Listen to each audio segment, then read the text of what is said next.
Anderson draws in Anderson. Anderson goes into the Washington bench. Fields it.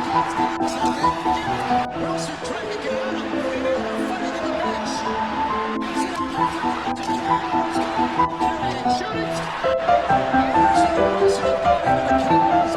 I'm still pinching myself about that game last night. Did that really happen? Or was it all a dream? It was all a dream. I used to read Word Up magazine. It couldn't have been a dream. That moment where Tom Wilson was mocking Josh Anderson by doing like the baby crying face, that was too vivid. I'm not living in a simulation, right? Anyway, I tried to do my best last night with getting to all of the components of the game, but that was a huge game, guys. You guys wanted it. This is part 2. Let's talk about it. Hot dogs, get your hot dogs. Come on, get your hot dogs. There was just too much stuff last night. In fact, there was stuff that I had in and I cut because it was getting in the way of everything else. Like I didn't even want to bring up last night that they booed the living hell out of the American national anthem. That's old news, right? But there was a lull in doing that for a while. I didn't want to talk about the new overhead cams that they seem to have installed at the Bell Center. I kind of like them. Maybe they're a little bit too zoomed out, but it seems like the consensus is that they're no good. Yeah, I don't know. I kind of like them. All right, I said in my last video that I cut a lot of the stuff, and I said if anybody's interested in seeing another video with the cut stuff or the things that I didn't mention, just let me know in the comments. And I read a ton of those comments. So here we are. Instead of recapping the Leafs and Ottawa game, which wasn't that cool anyway, the Senators kept it alive, so who cares? I figured I would do this video because I do have a bunch of things to talk about. I mean, this is an exciting game. So many individuals in the world of hockey said this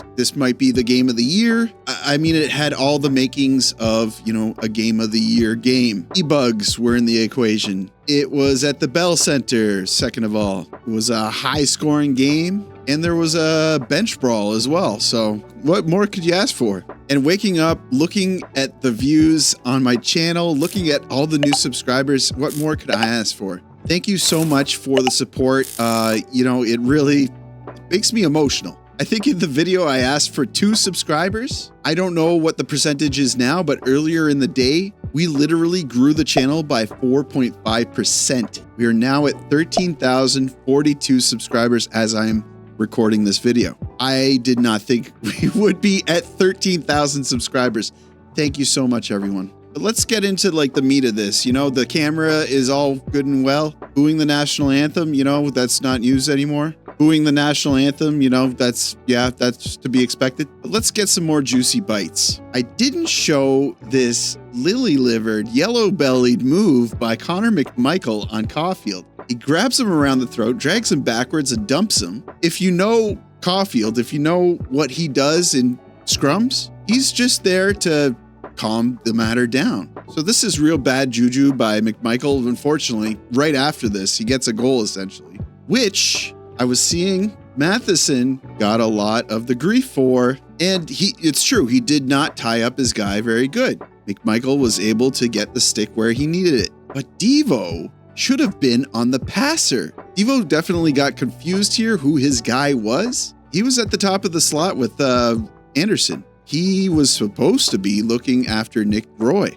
So there was a sequence in the first period where Montreal would not let the Capitals clear the puck. And it was the Capitals' first line. So I paid attention to this throughout the game and kind of wondered why they weren't able to recreate this. Like they punished them. They were in the zone for, I'm pretty sure, over a minute. So Ovi was out there. He finished, I think, 0. Strome was out there. He finished -1. And Beaulivier, who finished +1. So, of course, the Capitals mix it up all the time, especially with Ovi, who I think, plays like 10 seconds at a time sometimes. He's really babied out there. They put him on when the team is entering the offensive zone. So he gets all the crunch time. I think that Montreal going forward, when they see Strome and Ovi in the defensive zone, send out your best guys. I think Beaulivier can hang, but Ovi and Strome, I mean, those are weak defensive players. I neglected to touch on this, but I showed a little bit about the bad blood between Savard, and Alexeyev. Here's a clip of how it started. There was some pushing, shoving, some jersey lifting. Yeah, I don't think Savard liked that too much. Then we get to the first power play, and we get to see what Demidov looks like on the first line. And I think it's just the tip of the iceberg, but right away, you can tell that the line becomes more dynamic. It's been really, really painful watching the first power play try to play the hits. And by hits, I mean try to get the puck to line A for that one-timer. It just has not been clicking lately, right? I think there's a lot of problems with power play 1. One of the biggest glaring issues, aside from how telegraphed the line A one-timer has become, is that they're just not getting gritty enough in front. And I think some of that, you can blame on Slaf, but they're not finding the angles either. And I think that's because they're too immobile. And I'm going to touch on that more when we get to the sequence with Demidov that I was really impressed with, I think later on in the second period. But getting back to this first period power play, tell me you can imagine Line A doing something like this. You can't. Line A is very good at keeping possession of the puck while moving more methodically, slower. But he's not really known to move quickly and handle the puck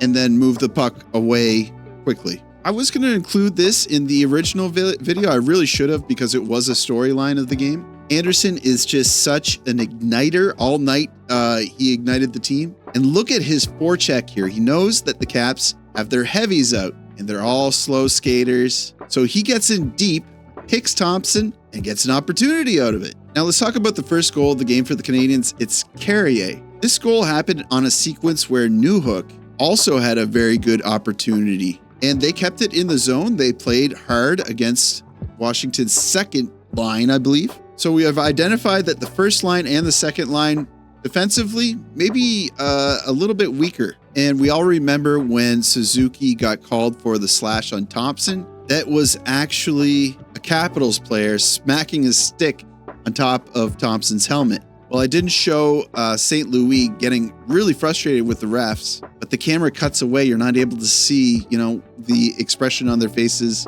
when the referee is able to explain why Suzuki's going to the box. I wanted to mention there was parts of this game where Savard looked like his old self. Also wanted to show this crunchy hit on Dowd from Anderson. And I wanted to include this, but I felt it was almost like taking away a little bit. And there's something else like that later in this video.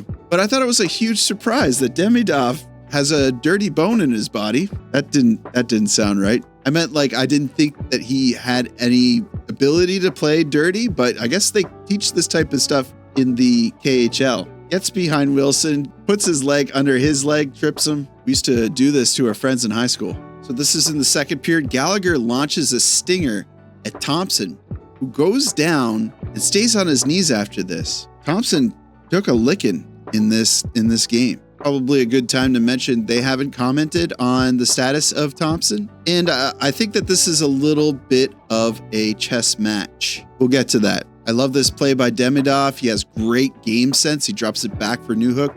Could have made something out of this, but Newhook gets his shot deflected high. The Suzuki goal. Okay, so it happened really fast, and the clip that I used for the video doesn't explain at all what happened, because the Capitals win this face-off. But it's because of Slaf. He pressures Carlson really hard on this play.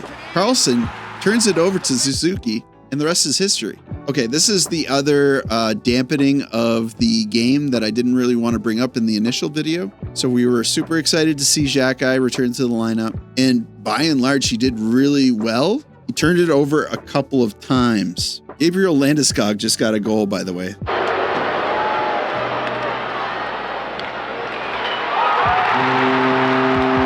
That's incredible. So he played 10 minutes of ice time, 17 shifts, 4 hits. He's only credited with 1 giveaway, but it's an important one. So this is the Chychrun goal. He plows Lars Eller, Xhekaj does, which is great, but then he gives an easy turn over along the boards. All he needed to do here was play the puck forward to Evans, who was at neutral ice. Excuse me, not Evans, Gallagher. Gallagher also had Demidov with him. I was just really a basic play for Xhekaj here, and he couldn't get it done. So it pained me to see this. Okay, now we get to the sequence where Demidov really opened my mind for what he can do on the first power play. What he does is allow Hudson to play a rotating role at the top of the zone and not have to overextend himself as much as he used to before with line A on the power play 1. He can move around freely, left, right, like he does when Suzuki drops back. But now with Demidov, he doesn't need to overextend himself at all. They just move the puck back and forth. Hudson can go left and right, and Demidov can make the dangerous movements. And the exciting part is when he does this, in this instance, the man guarding Hudson believes he should remove Hudson as a threat, which allows Demidov to either juke or go back to Hudson. But in this case, he opens up the ice, gets behind that guy, passes to Caufield, and he has no problems doing this because he knows Hudson is behind him. It's no longer a scary play. This is brilliant. This is just the tip of the iceberg. I can't wait to see what he brings to this. And he's still getting his feet wet, right? Like, we don't know what he's capable of. Now, let's talk about the fight. So this all started with Xhekaj, believe it or not. Yeah, Xhekaj and Wilson having a little chat.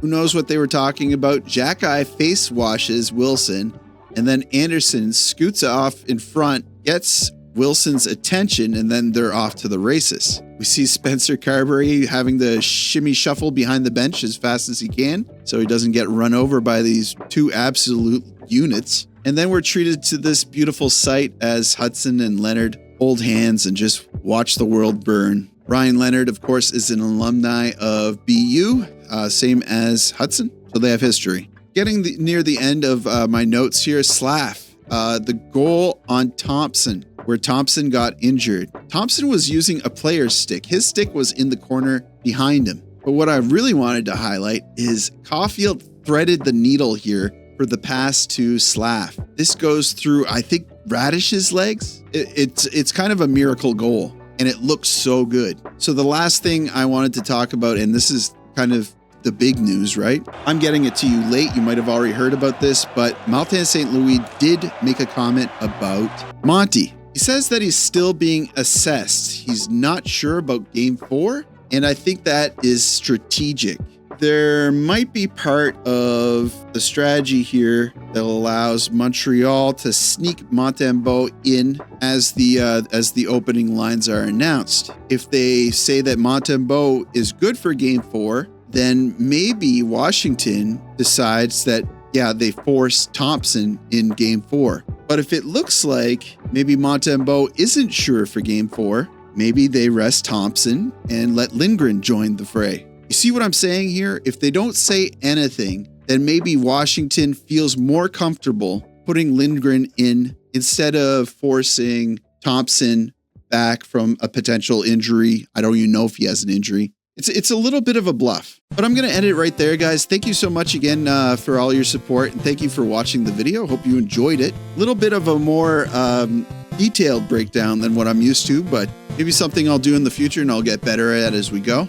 I had a great day today. It's Saturday, right? Well, it's Saturday. It's actually Sunday right now. My son has a birthday party in the morning. My daughter has not been sleeping good. I really hope she sleeps well tonight. But if she's waking up during the night, I'm definitely going to wake up with her because I don't want my wife to be tired bringing my son to this birthday party tomorrow. You know how it is, especially if it's one of those birthday parties where you're like expected to like meet a bunch of new parents and talk to all these. Yeah, it wouldn't be a fun time going to one of those like 3 hours of sleep or something like that. So again, thank you so much for watching. Like the video, it helps me out with search results. Subscribe if you're not already subscribed. I'd love to have you. And as always, I will see you down in the comments.